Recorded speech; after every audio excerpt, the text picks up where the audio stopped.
America की जानब से आज से ठीक 11 साल पहले उसामा बिन लादेन को गिरफ्तार करने के लिए एक बहुत बड़ा ऑपरेशन किया गया था और उस ऑपरेशन का मरकज़ पाकिस्तान के शहर बालाकोट था, जहां पर उसामा बिन लादेन एक घर के अंदर मुकीम थे। और ये ऑपरेशन की जो क़यादत थी, ये सदर बराक हुसैन ओबामा उस वक्त अमेरिका के प्रेसिडेंट थे, उनके हुक्म के ऊपर एक बहुत बड़ा, एक उस वक्त अमेरिका में सबसे ज़्यादा समझा जाने वाला एक सीक्रेट ऑपरेशन था। उस ऑपरेशन में सदर बराक हुसैन ओबामा और नायब सदर जो बाइडन, जो कि इस वक्त अमेरिका के प्रेसिडेंट हैं, और उसके बाद कौमी सलामती के मशीर, उसके बाद फॉरेन मिनिस्टर और उनके बाद डिफेंस मिनिस्टर ने एक रूम के अंदर बैठ कर इस तमाम ऑपरेशन की खुद निगरानी की थी। और ये बहुत ही खुफिया ऑपरेशन समझा जाना था।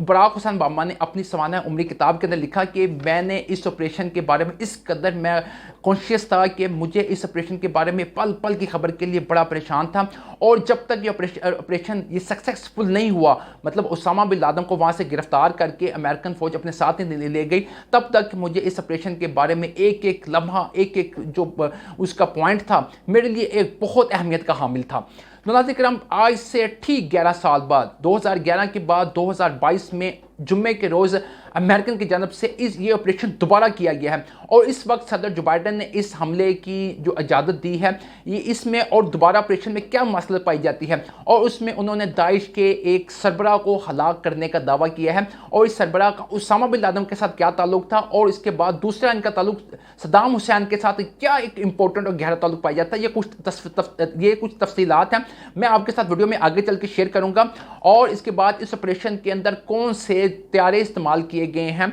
और इन जो हेलीकॉप्टर इस्तेमाल किए गए, बहुत ही ताकतवर हेलीकॉप्टर इस्तेमाल किए गए, लेकिन इन हेलीकॉप्टर में एक तकनीकी प्रॉब्लम्स जो कि मोस्ट इंपॉर्टेंट, जिस तरीके से जब उन्होंने बालाकोट के मुकाम पर उसामा बिन लादेन को गिरफ्तार करने के लिए उनका एक हेलीकॉप्टर तबाह हुआ था, इसी तरीके से एक इस तरह एक तकनीकी जो परेशानी का सामना करना है, ये तफसीलात मैं आपके साथ वीडियो में आगे चल के शेयर करूंगा। लेकिन यहाँ पर मेरी आपसे दरख्वास्त है कि अगर आपने मेरे चैनल को सब्सक्राइब नहीं किया है तो इसको सब्सक्राइब कर लें और बेल के बटन को दबाना ना भूलें। अगर आप चाहते हैं कि वीडियो अब तक आसानी पहुँच सके तो इस चैनल को बिल्कुल सब्सक्राइब कर लीजिएगा। नाज़रीन किराम, अमेरिका की जानब से 2011 2 मई को उसामा बिन लादेन को गिरफ्तार करने के लिए एक ऑपरेशन किया गया। ये बालाकोट के मुकाम पर ऑपरेशन किया गया, और इस ऑपरेशन के बाद एक बहुत सारी एक टेंशन चीज़ें पाकिस्तान के लिए क्रिएट हो गई। सदर आसफ अली ज़रदारी उस वक्त पाकिस्तान के प्रेसिडेंट थे, और उन पर ये एक बहुत सारी एक तनकीद की गई कि किस तरह एक गैर मुल्की जो फ़ौज है पाकिस्तान में आके ऑपरेशन करके चली जाए और पाकिस्तान को चीज़ की इत्तला नहीं दी जाए। खैर, ये एक अलग टॉपिक है, ये एक अलग बहस है। लेकिन इसके बाद जो उन्होंने उसामा बिन लादेन को एक बालाकोट के मुकाम के ऊपर वो रहाइश थे, वहाँ से उनको गिरफ्तार किया, और गिरफ्तार करने के बाद उनको वो वहाँ से लेकर बिल्कुल चले गए अपने साथ। और उन्होंने बाद में उनकी जानब से एक प्रेस रिलीज़ जारी की, जिसमें उन्होंने कहा कि उसामा बिन लादेन को हलाक करके उनको हमने समुद्र गर्क कर दिया है।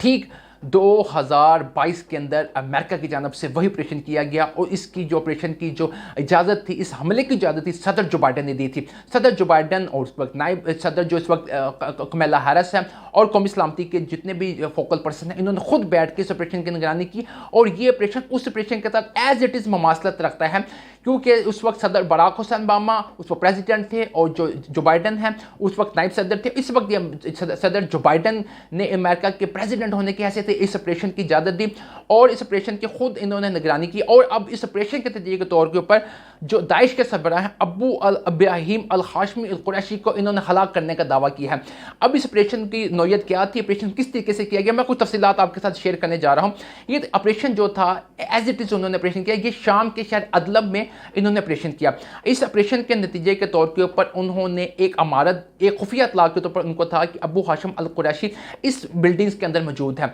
और इस बिल्डिंग के अंदर अपने उनके साथ उनके बच्चे और उनके कुछ वहाँ पर कुछ औरतें भी मौजूद हैं, और तस्वर किया जा रहा है कि ये उनकी बीवियाँ भी हो सकती है। और उन्होंने वहाँ पर ऑपरेशन किया, और एक हेलीकॉप्टर के 3 हेलीकॉप्टर वहाँ पर आए। उन्होंने वहाँ पर अपना तमाम अमेरिकी फौजियों ने वहाँ पर अपना उन्होंने टारगेटेड ऑपरेशन करके एक छत को उन्होंने वहाँ पर एक बम के ज़रिए से छत को उन्होंने तबाह किया, और छत के ज़रिए से वो उस बिल्डिंग के अंदर दाखिल हो गए। Same as it is operation जिस तरह उसामा बिन लादेन को गिरफ्तार करने के लिए किया गया था। अब इस ऑपरेशन के बाद उन्होंने जो दाइश के सरबराह अबू इब्राहिम अल हाशमी अल कुरैशी को इन्होंने गिरफ्तार करने की कोशिश की, लेकिन उन्होंने अपने आप को खुदकुश धमाका, जो उन्होंने जैकेट पहनी हुई थी, उन्होंने उससे अपने आप को उड़ा लिया, और जिसके नतीजे के तौर पर उनको वो जिंदा गिरफ्तार करने उनको जिंदा गिरफ्तार ना कर सके वो। अब ये अबू इब्राहिम अल हाशमी अल कुरैशी ये 2019 में जब दाइश के सरबरा अबू बकर अल बगदादी को अमेरिकन के एक हमले की जानिब से हलाक किया गया था, उसके बाद ये वहाँ के जो इसके इनकी तंजीम थी, जो दाइश की तंजीम, उसके सरबराह के तौर पर, उनके प्रेसिडेंट के तौर पर ये मुंतखब हुए थे। अब जो इनका जो ताल्लुक है, ये इनका उसामा बिन लादेन के साथ ताल्लुक कुछ इस तरह से है कि ये उसामा बिन लादेन के दौर के वक्त ये नायब सरबराह अल-कायदा के नायब सरबराह रह चुके हैं। और ये भी एक ज़राए के मुताबिक ये भी कहा जा रहा है कि ये सदर सद्दाम हुसैन की जब फ़ौज में ये एक आला ओहदे के ऊपर भी ये फाइज रह चुके हैं। सदर सद्दाम हुसैन जो इराक़ के साबिक़ प्रेसिडेंट थे, और उनको जिस तरीके से उन पर इल्ज़ाम लगा के कि उन्होंने मुल्क में इंतशार फैलाया और उन्होंने बहुत सारे कत्ल गारत की, और उनको फांसी की सज़ा देकर उनको अमेरिका की जानब से एक गैर मुंसिफाना फैसला करके उनको फांसी की सज़ा दे दी गई थी। तो ये अब जो ऑपरेशन किया गया, इसमें अब एक हेलीकॉप्टर था जो तकनीकी ख़राबी की वजह से वहाँ पर वो गिर गया, और इसके बाद अमेरिकन फ़ौजी थे, उन्होंने जाते हुए एक बम के ज़रिए से उस तमाम हेलीकॉप्टर को उन्होंने तबाह बर्बाद कर दिया। क्योंकि इस तरीके से उसामा बिन लादेन के जब हमले किया गया था, उस वक्त हेलीकॉप्टर यहाँ पर रह गया था। तो उस हेलीकॉप्टर के बारे में ये क्या सराही की जा रही थी कि चाइना ने इस हेलीकॉप्टर को हासिल करके पाकिस्तान की मदद से इसकी टेक्नोलॉजी को हासिल करके एक हेलीकॉप्टर तैयार कर लिया। लेकिन अब की बार उन्होंने इस हेलीकॉप्टर को बिल्कुल तबाह करके इसको वैसे ही छोड़कर वो वहाँ से चले गए हैं। तो ये एक बड़ा ही खुफिया ऑपरेशन किया गया है। इस खुफिया ऑपरेशन के नतीजे के तौर के ऊपर यहाँ पर तकरीबन 6 बच्चे और 4 ख़वातीन की वहाँ पर उनके हलाक होने की तस्दीक की जा रही है। अब इस तस्दीक के तौर पर वहाँ पर एक बड़ा ज़बरदस्त किस्म का धमाका किया गया था इस छत को तबाह करने के लिए, और इस धमाके की जो आवाज़ है करीबी तकरीबन काफ़ी दूर तक इसकी आवाज़ की सुनी गई है। और अमरीकी फ़ौजियों ने एक हमला किया, और इसमें एक फायरिंग का तबादला, बाकायदा फायरिंग का तबादला दोनों जगह से हुआ। जबकि अबू इब्राहिम अल हाशमी कुरैशी को गिरफ्तार करने के लिए उन्होंने ऑपरेशन किया, तो दोनों जगह से बाकायदा एक ऑपरेशन किया गया है। और ये एक बड़ा ही एक उनका खुफिया और सीक्रेट ऑपरेशन किया गया था, एज इट इज़ जिस तरीके से ऑपरेशन किया गया था उसामा बिन लादेन को गिरफ्तार करने के लिए। और ये इन्होंने बलाई मंजिल है उसका जज़वी हिस्से को तबाह करके उसके अंदर दाखिल हुए तो वहाँ पर खून बिखरा हुआ था, तमाम मलबा नज़र आ रहा था। क्योंकि जो ये दाइश के सरबराह, इन्होंने अपने आप को वो खुफिया जो इन्होंने जैकेट पहनी हुई थी, इसके ज़रिए से उन्होंने अपने आप को हलाक कर लिया था। अमेरिका की जानब से इसको एक बहुत बड़ी कामयाबी समझा जा रहा है, और सदर जो बाइडेन की जानब से उनकी प्रेसिडेंट बनने की जानब से उनको 1 साल 1 माह हुआ प्रेसिडेंट बने हुए, और उनकी जानब से बड़ी एक अहम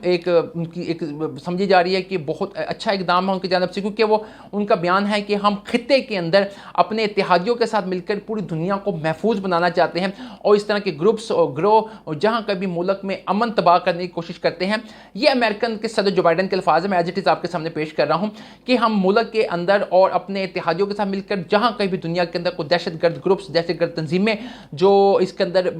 शामिल हैं, हम इसको हर मुमकिन दबाने के लिए हर मुमकिन कोशिश करेंगे, और खित्ते के अंदर तमाम मामलों की हम बिल्कुल खुद निगरानी करेंगे, और दुनिया के अंदर किसी भी दहशतगर्द ग्रुप्स को, तंजीम को हम बढ़ने की इजाज़त नहीं देंगे। नाज़रीन, ये थी अपडेट्स जो मैंने आपके साथ शेयर की। मुझे दीजिएगा इजाज़त। अल्लाह ने के बाद।